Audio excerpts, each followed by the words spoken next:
Hi friends, நானும் உங்கள் அக்கறை ஃபிஷிங் விஜய். இந்த வீடியோவில் நம்ம எதை பற்றி பார்க்க போகிறோம்னாக்கா, நம்ம பாடு பிடிச்ச பிறகு நம்ம வலையில் மீன் வந்தது. நம்ம சமைக்கிற நேரம் ஆனதுனால அந்த மீனை எடுத்தோம். இந்த மீன் பேர் நம்ம நாகப்பட்டினம் சைடு காக்காசின்னு சொல்லுவோம். இது வெளியே தூத்துக்குடி, கன்னியாகுமரி அந்த சைடெலாம் சிலுக்கு மீனுன்னு சொல்லுவாங்க. இது ரொம்ப ரொம்ப சுவையான மீன். இந்த மீன் மோஸ்ட்லி ஆழ்கடலில் மட்டுமே கிடைக்கும். இது தரக்கடலில் மோஸ்ட்லி கிடைக்காது. இது ஆழ்கடல்லே மட்டும் கிடைக்கும். இந்த மீன் மற்ற மீன்களை விட இந்த மீன் ரொம்ப ரொம்ப சுவையாக இருக்கும்.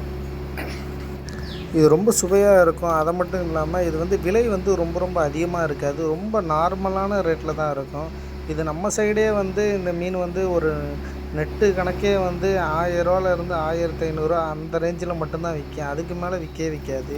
ஆனால் இந்த மீனோட நிறைய பேர் இது மீனவர்களுக்கு மட்டுமே அதிகமாக தெரிஞ்ச இந்த மீனோட டேஸ்ட்டு. அதிக பேருக்கு இந்த டேஸ்ட்டே தெரியாது வெளியே உள்ளவங்களுக்கு.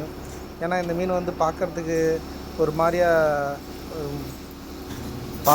மாதிரியாக தோல்லாம் ரொம்ப ரஃப்பாக இருக்கும். அதனால் இந்த மீன் அதிக பேர் லைக் பண்ண மாட்டாங்க. ஆனால் இந்த மீனை உரிச்சிட்டு சமைச்சனாக்கா இந்த மீனை அடிச்சிக்க ஒரு மீனே கிடையாது. ரொம்ப ரொம்ப சுவையான மீன். இது நிறைய பேர் புட்டு வச்சு சமைப்பாங்க. இன்றைக்கி நாங்கள் வறுத்து சாப்பிட்டுக்கிறோம். இந்த வீடியோ பிடிச்சிருந்தா லைக் பண்ணுங்கள், ஷேர் பண்ணுங்கள், கமெண்ட் பண்ணுங்கள். மறக்காம அக்கறை ஃபிஷிங் இன்ஸ்டாகிராம்